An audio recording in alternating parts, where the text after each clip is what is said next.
আমাদের সেই চিন্তা হচ্ছিল যে আমরা মুক্তিযুদ্ধের জন্য পরিকল্পনা করছি। আমাদের দাবি কখনো সরকার বিরোধী ছিল না, আমাদেরকে রাজাকারের সাথে তুলনা করা হচ্ছে জাস্ট বিকজ আমরা আমাদের রাইট চাইতেছি বলে। আমি মনে কোরবানির সময় এত রক্ত দেখি না, তো আমি আমার গালের এই অংশটা দিয়ে মুখটার কপালে ঠিক চাপ দিয়ে ধরে রাখি। যত গুলি করবি কর, তবুও আমরা হচ্ছে স্বৈরাচারকে আর থাকতে দিব না। প্রাউড ফিল হচ্ছিল যে এই দেশের জন্যই হয়তো বা জেলে ছিলাম, যে আমরা আইনের লোক, আপনারা যদি আমাদের উপর হামলা করেন তাহলে তো অপরাধ হবে। আমার ছেলেকে মেরে ফেলছে, তোমরা তো কিছু করতে পারলাম। তুমি ক্ষমতার জোরে মিথ্যে লিখবে জানি, প্রয়োজন হলে তেমন নিজের রক্ত দিয়েই না হয় সত্যগুলো ঠিক লিখে রাখা হবে। আইবির স্টুডেন্ট কারো কমান্ডে মাঠে নামে না, তারা মাঠে নামছে তাদের ব্যক্তিত্ব থেকে, তাদের বিবেক বোধ থেকে, দাবিতে আন্দোলনরত শিক্ষার্থীদের উপর হামলার প্রতিবাদে এবারে রাজপথে নেমেছে বেসরকারি বিশ্ববিদ্যালয়ের শিক্ষার্থীরা। 17 জুলাই অনির্দিষ্টকালের জন্য বন্ধ করে দেওয়া হয় সব পাবলিক বিশ্ববিদ্যালয়। এবং চরম সংকটময় মুহূর্তে বাক্যের মতো উড়ে আসে বেসরকারি বিশ্ববিদ্যালয়ের শিক্ষার্থীরা।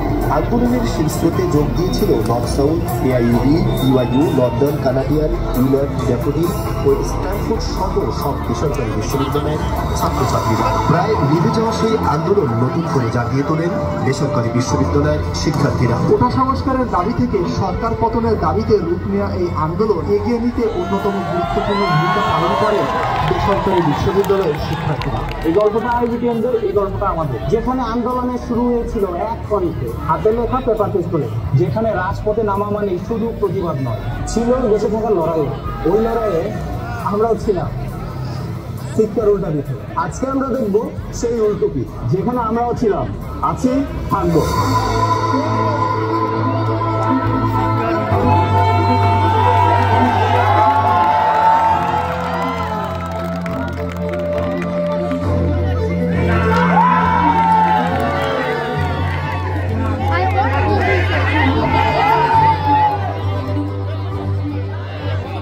আইবিটির কোটা আন্দোলনটা শুরু হয়ে হচ্ছে 12 তারিখ থেকে। তো ওই দিন আমরা হচ্ছে কি আমরা একটা মানববন্ধনের আয়োজন করে দেখলাম আমাদের উপস্থিতি অনেকই কম। যদিও উপস্থিতি নিয়ে অনেক হতাশা ছিল, কিন্তু আমরা আশাবাদী ছিলাম বিন্দু বিন্দু জল থেকে সাগর তৈরি হবে। অ্যাজ এ প্রাইভেট স্টুডেন্ট আমি আসলে কখনো এক্সপেক্ট করি না যে আমি কোনো সরকারি চাকরি করবো বা গভর্নমেন্ট সেক্টরে কোনো সার্ভিস দিব। তার কোটা আন্দোলনের শুরু থেকেই প্রাইভেট অনেক ঘর থেকে অনেক সক্রিয় ছিল। কিন্তু 14 তারিখ হাসিনা যখন প্রেস মিটিং এ বলে, তার মানে কি মুক্তিযুদ্ধের সন্তান নাট্যপুত্রকে কিন্তু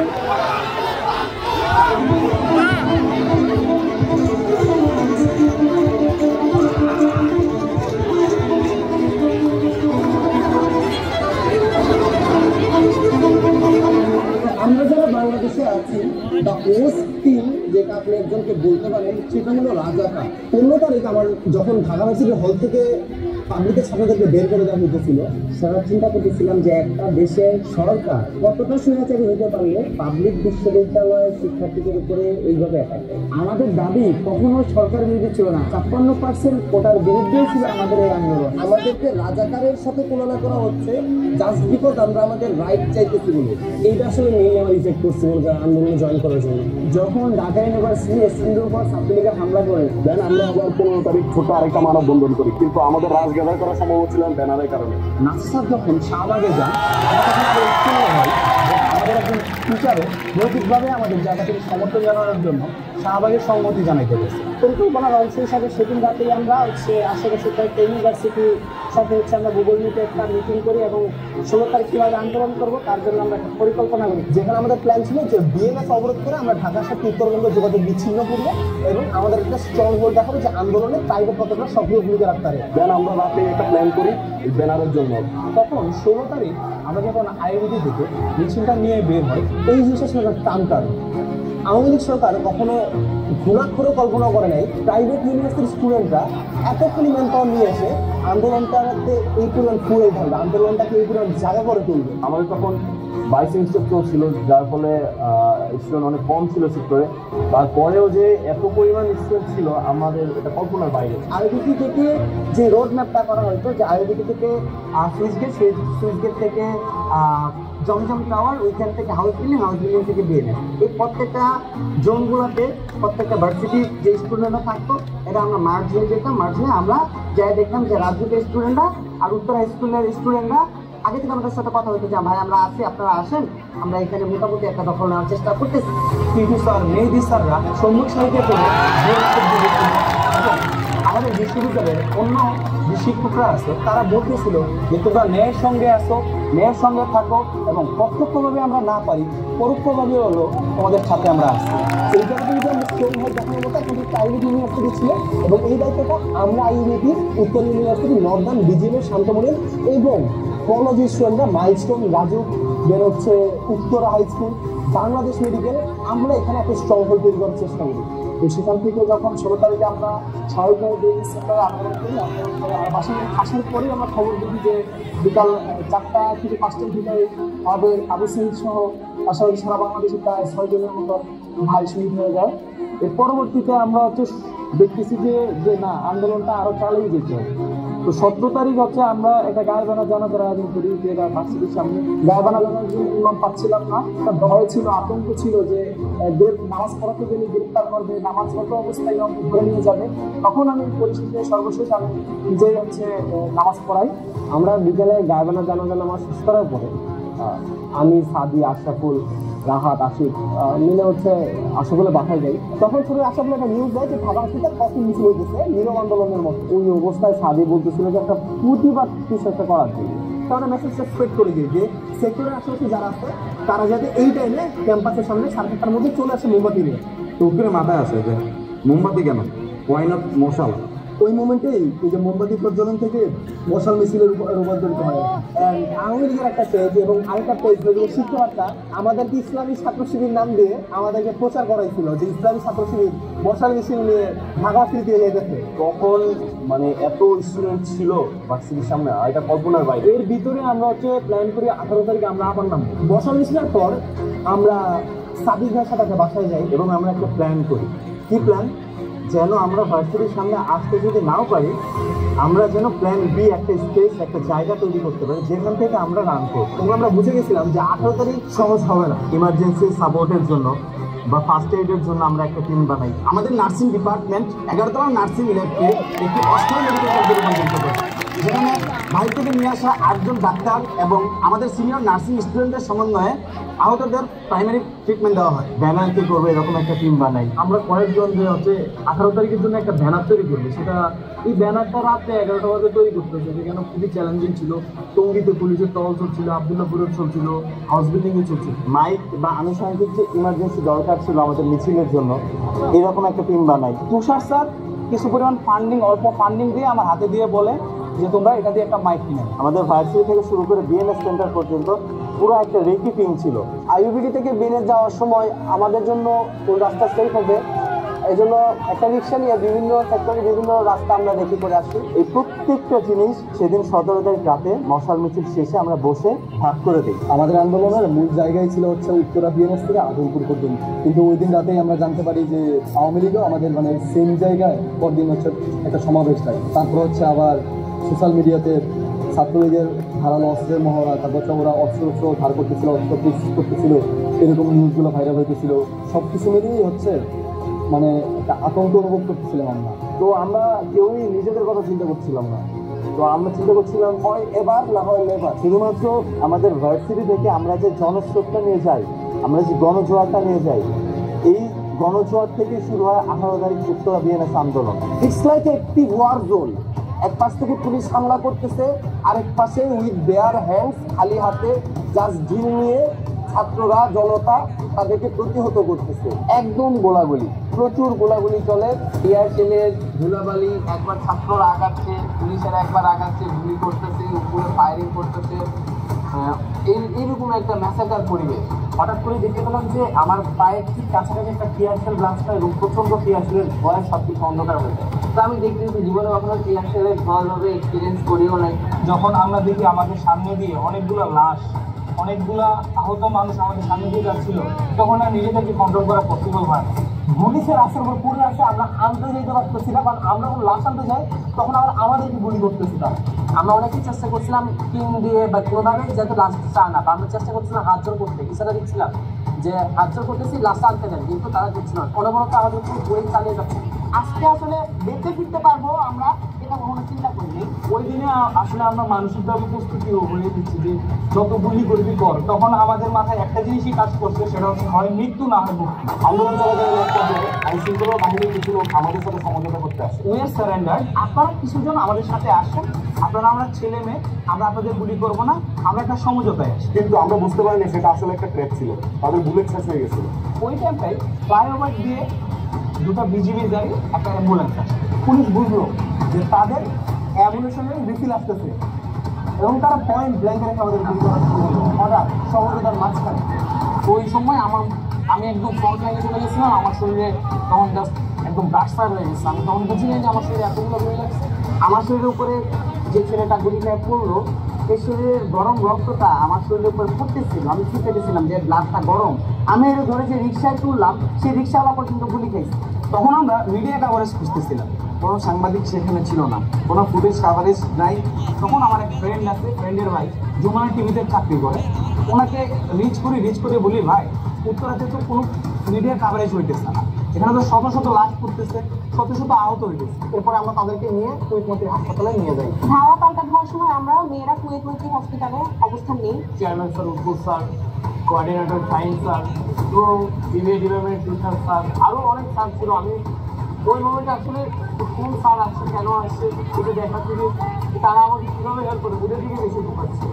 তারপর বিকালের দিকে অ্যাম্বুলেন্সে করে কিছু সংখ্যক ছাত্রলীগের লোকজন ঢুকতে চেয়েছিল। তারপর এটা যখন আমরা জানতে পারি, আমরা আইবিটি স্টুডেন্টরা আমরা মূলত হাসপাতালের জন্য অবস্থান নিই, যাতে বাইরে কেউ ঢুকতে না পারে, ইভেন পুলিশও যাতে ঢুকতে না পারে। আবার সাংবাদিক যারা ছিল, হলুদ মিডিয়া কিছু, এরা ইনফরমেশন পাস করতে আবার পুলিশের কাছে যে অমুক জায়গায় কয়টা হচ্ছে শহীদ আছে, তাদের ইনফরমেশনটা যদি পাস করতে পারে, ওইটা হচ্ছে পুলিশ কোনোভাবে চিনে নিতে পারলে লাভগুলি করতে পারবে। ওয়াশরুমের দরজা আর হচ্ছে বেসিনের মাঝখানে যে পরিচয়টা থাকে, সেখানে কিছু লাভ ছিল। আরেকটি একটা ভাইয়া ছিল তানভীর, ওনার মা ছিল, ওনার মা এসে আমার হাতটা জাস্ট ধরলো এবং চিল্লায় বলতেছিল যে আমার ছেলেকে তো মেরে ফেলছে, তোমরা তো কিছু করতে পারলা না।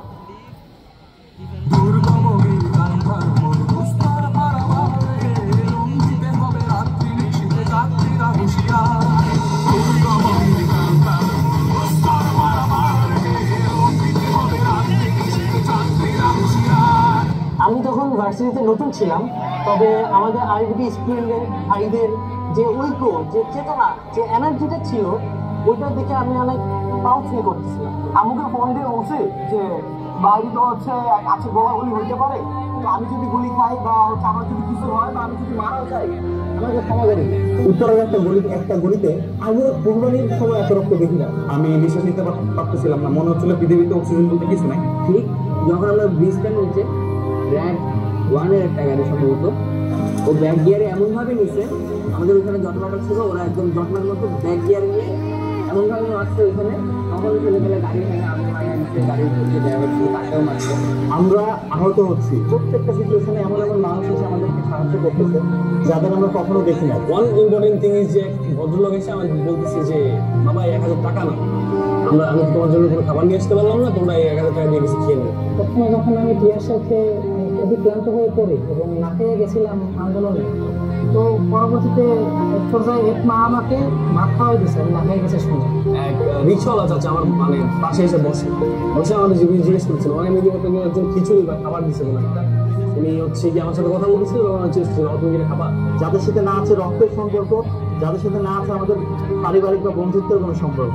ওই কিছুক্ষণ পরে হচ্ছে ওইখানে যাওয়া দরকার অনেক জায়গায়, যে তখন হচ্ছে মানে গোলাগুলি চলতেছে। অ্যাট দ্যাট মোমেন্ট মানে একটা গুলি আসছে, যেটা আমার গায়ে না লেগে চাচার গায়ে ইনস্ট্যান্ট লেগে গেছে। একজন আন্টি, সে তার বাসা থেকে আমাদের জন্য রীতিমতো কেক বানিয়ে নিয়ে আসছে এবং এগুলো শেষ হওয়ার পরে সে আবার বলছে যে তোমাদের যা লাগে, যেরকম হেল্প লাগে আমরা করবো। তো এই আন্দোলনটা শুধু ছাত্রদের মধ্যে সীমাবদ্ধ ছিল না, কেউ একজন মসজিদের মাইক থেকে হচ্ছে একটা ঘোষণা দিই যে এলাকাবাসী আপনাদের সাথে আছে, ছাত্রদের সাথে এলাকাবাসী আছে, কারো যদি কোনো শেল্টার লাগে, কারো যদি কোনো খাবার লাগে, সে যাতে সেক্টরের ভিতরে আসে। মানে এমন একটা পরিবেশ, এটা ভাষায় বলে বোঝানো সম্ভব না। তখন আমি বিএনএসএস বিরোধী একটা গলিতে আসলে নামাজে দাঁড়াই, তখন আমার মনে হচ্ছিল যে আমি বাংলাদেশে নয়, মনে হচ্ছে যে একটা যুদ্ধের ময়দান, এদিকে গোলাগুলি চলে, এদিকে ছাত্র মরে, এদিকে একটা দেশের লড়াই হয়, আর এদিকে হচ্ছে আজান হচ্ছে, নামাজ পড়তেছে। তো সেখানে দুবাই সহ অনেকেই শহীদ হয়, অনেক আইবিটি প্রায় হাজার হাজার স্টুডেন্ট, অনেক স্টুডেন্ট আহত হয়। তো পূর্ব থানা ছাদের উপর থেকে পুলিশ আমাদেরকে বিভিন্ন গুলি করার চেষ্টা করে। সেইগুলিতে আমি পায়ে আহত হই। মুগ্ধ আমাদের তখন এক কেস পানি ছিল, আমাকে বলে যে ভাই আপনার পানি লাগবে কিনা। মুগ্ধ যেহেতু 2টা হাত ব্লক ছিল, তখন আমি মুগ্ধর ওই পলিথিন থেকে পানি নিয়ে সবাইকে দিচ্ছিলাম। একসাথে তৎক্ষণাৎ অনেকগুলো গুলি বর্ষণ হয়। তো ওই মুহূর্তে আমি দৌড় থামিয়ে দিই এবং পেছন দিকে তাকিয়ে যখন দেখতে পাই যে মুগ্ধ একদম শেষদার পজিশনে মাটিতে পড়ে আছে, ওর মাথা থেকে রক্ত বের হয়ে রাস্তায় গড়িয়ে পড়ছিল এবং ওর চোখ দুটো খোলা ছিল, আমার দিকে তাকিয়ে আছে। একজন রিক্সাওয়ালা মামা তখন দৌড়ে আসে এবং রিক্সাওয়ালা মামা বলছিল মামা আমার রিক্সা তুলে। তো আমি দেখতে পাচ্ছিলাম যে শুধুমাত্র কপালে আঘাতপ্রাপ্ত হয়েছে এবং কেউ একজন চিৎকার করে বলছিলেন যে ভাই যেহেতু কপাল থেকে রক্ত বের হচ্ছে, কপালটাকে চাপ দিয়ে ধরে। আমার 2 হাত ব্লক ছিল, তো আমি আমার গালের এই অংশটা দিয়ে মুগ্ধর কপালে ঠিক চাপ দিয়ে ধরে রাখি। মুগ্ধকে নাইমুন নিয়ে গিয়েছিল বিশেষ হাসপাতালে।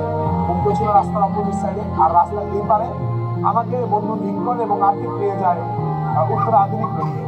তখন আমি স্নিগ্ধকে প্রথম কল দিই, বলতে তাড়াতাড়ি চলে যায়। স্নিগ্ধ চলে আসে, স্নিগ্ধ এসে আমার পাশে একটা বেডে বসছিল। আমরা তখনও বুঝতে পারিনি, কারণ মুগ্ধর সম্পূর্ণ মাথা আসলে ডাক্তাররা ব্যান্ডেজ করে রেখেছিলেন, চোখ বলছিল। আমরা ভেবেছিলাম হয়তো চিকিৎসা দেওয়া হয়েছে, ও হয়তো ঘুমোচ্ছে বা বিশ্রাম করছে।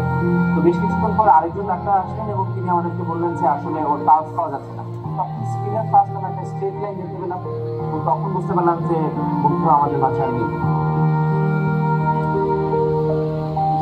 বিকেলের পর আমরা যখন এখানে অবস্থান করি, পুলিশ এতটাই আক্রমণাত্মক হয়, আমরা মনে করি যে আমাদের সন্ধ্যার পরে ওখানে থাকা আর উচিত হবে। তখন মাইকে ঘোষণা দিয়ে দেয় আমাদের বাসায় চলে যেতে হবে। তো 18 তারিখের আন্দোলনের পরের সাথে আমরা কি ইন্টারনেট ব্ল্যাকআউটের মধ্যে সারা দেশে ইন্টারনেট সংযোগ ব্যবস্থা অফ হয়ে যায়। আমরা কি 19 তারিখ মাঠে নামবো কি নামবো না, আমরা কি কদিন ওয়েট করবো নাকি?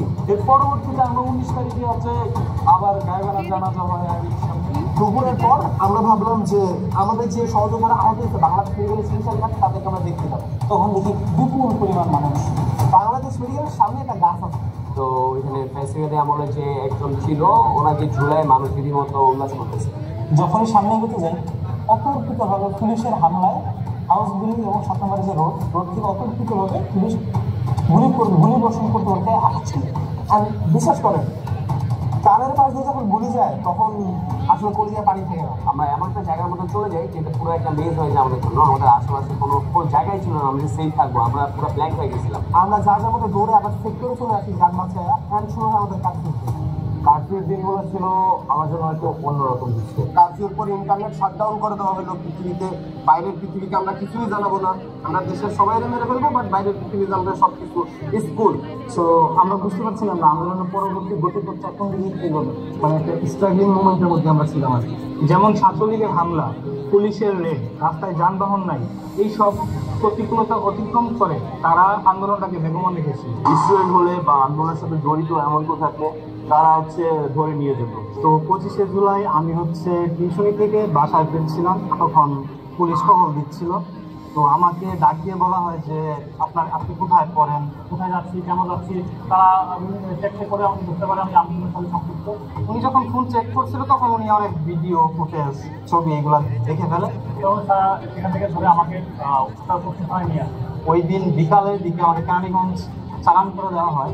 তো তখন বাসা থেকে বারবার ফোন আসছিল যে আমরা যদি বাসায় চলে যাই, কারণ একটা ভয়াবহতা দেখে তাদের পরিবার ঢাকাতে তাদেরকে সেফ মনে করেন। বিভিন্ন জন বিভিন্ন দিকে মুভ করে, কেউ গ্রামের বাড়ি চলে যায়। আমি যখন বাড়িতে গিয়েছিলাম তখন আমি একটা 4 ঘন্টা জ্যাম পাইছিলাম রাস্তার মধ্যে। যেখানে 5-10 মিনিট জ্যাম থাকলে মানুষ বিরক্ত হয়ে যায়, সেখানে 5-6 ঘন্টা জ্যাম থাকার পরে মানুষ কোনো বিরক্ত হয় নাই। ওইটা স্টুডেন্টদেরকে সাপোর্ট করছে।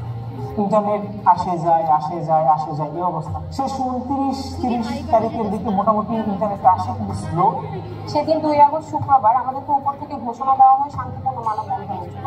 তো আমরা যখন মাঠে নামি ওই সময় দেখলাম যে অনেকগুলো আঙ্কেল টাইপের লোক ওরা মিছিল করতেছে এবং আমাদেরকে প্রচুর পরিমাণে গালিগালাজ করতেছে যে এখানে থাকা যাবে না, মাঠ যেন ছেড়ে দিই। তখন সাহস করে জুম্মা নামাজের পর দুপুরে 2টার পরে দিকে লাঞ্চটা শেষ করে আমাদের 11 নম্বর সেকশন মসজিদের ওখানে আসলাম।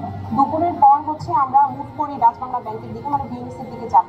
ওই সময় ঠিক আমি সহ 7-8টা মেয়ে, আমাদের পাশে আর কোনো ছেলে ছিল না, কেউ ছিল না। আমরা জাস্ট 7-8 জন ডাচবাংলা ব্যাংকের পিছনে একটা জায়গায় আটকে যাই। 5-6-7 জন আমরা আইডেন্টি ছিলাম। আমার সব মোস্ট সিনিয়র ছিলাম, বাকি সব ছিল মাইল স্টুডেন্ট, জুনিয়র স্টুডেন্টরা ছিল, তারা ড্রেস করে আসছে। আমাদের সামনে ছিল এক পাশে ছিল পুলিশ, এক পাশে ছিল ছাত্রলীগের পুরান সন্ত্রাসী। ওই অবস্থায় আমরা যতটুকু পেরেছি আমরা প্রতিরোধ করার চেষ্টা করেছি। তো ওরা এসে ওরা ধরো আমাদের উপর প্রচুর মারধর করলো, আমাদের প্রত্যেকটা মেয়েকে প্রচুর মারলো। তো আমরা ওখানে কোনো রকমে বেঁচে দৌড়ে 3 নাম্বার রোডের দিকে একটা বাসার নিচে গ্যারেজের সামনে যেয়ে পড়ে যাই। অস্ত্রের হামলা থেকে আমরা বাঁচার জন্য আমরা এক মেডিকেল আশ্রয় নিই। ওই মেডিকেলের পাইপ দিয়ে ছাদে উঠে আমরা এদেরকে বৃষ্টির মতো পাথর নিক্ষেপ করে পুলিশ আর ছাত্রলীগকে আমরা দমন করি।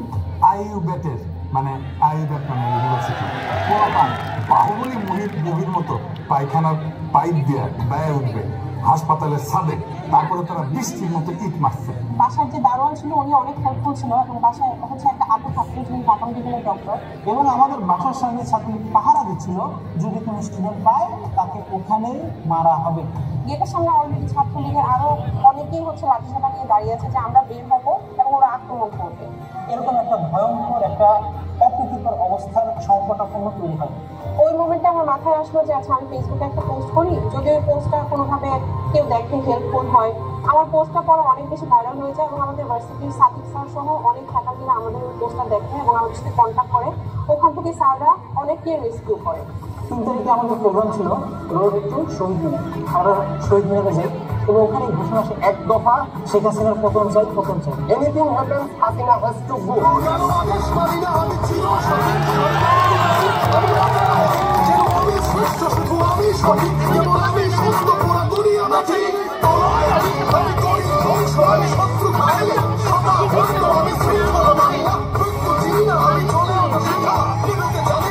চার তারিখ দিনের বেলা ঘোষণা আসে, 6 তারিখে আমাদের road to Dhaka long march অনুষ্ঠিত হবে। কিন্তু সেটা পরবর্তী রাতে চেঞ্জ হয়ে পরিস্থিতির উপর ডিপেন্ড করে চেঞ্জ হয় সেটা নিয়ে আসতে 5 তারিখে আমাদের লং মার্চ।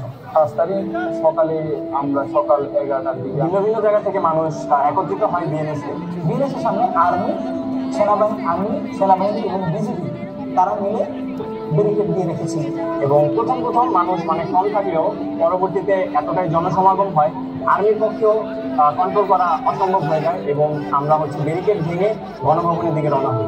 যখন আমরা বিএনএসের বাধা বিপত্তি সব শেষ করে সামনে আগানোর চেষ্টা করি, তখনই আমি আমার খুশিতে একজন সেনাবাহিনী কর্মকর্তাকে আমি আমার কাঁধে রাখি। বাংলাদেশের সবচাইতে বড় মানুষের পদযাত্রা হয় উত্তরাখণ্ড। তখন 5 লাখের মানুষ, 5 লাখের বেশি হবে সংখ্যা, 5 লাখ মানুষের মিছিল আমরা উত্তরা থেকে গণভবনের উদ্দেশ্যে পদযাত্রা শুরু করি। এরপরে সারা দেশের আমজনতা গণভবনের দিকে ছুটতে থাকে। তখন আমরা এক পর্যায়ে শাহবাগ দিয়ে জানতে পারি সেটি ছিল স্বৈরশাসক দেশ থেকে পলায়ন করেছে আর বাংলাদেশ নতুন দিনের বাংলাদেশ আমাদেরকে আর কোনো স্বৈরাচার কখনো ভয় দেখাতে পারবে না। আমাদের রিক্সাওয়ালা যেভাবে ছাত্রদের পাশে এসে দাঁড়িয়েছে, উত্তরা আধুনিক আমাদেরকে যে সাপোর্টটা দিচ্ছে, উত্তরের কোনো হাসপাতাল আমাদেরকে ওই সাপোর্টটা দেয়। আমাদের ডক্টরসরা যেভাবে বিনা পারিশ্রমিকে আমাদের স্টুডেন্টদের সহায়তা করে গেছে, নিজে কিন্তু প্রাউড ফিল হচ্ছিল যে এই দেশের জন্যই হয়তো জেনেছিলাম, এদের জন্যই জেনেছিলাম।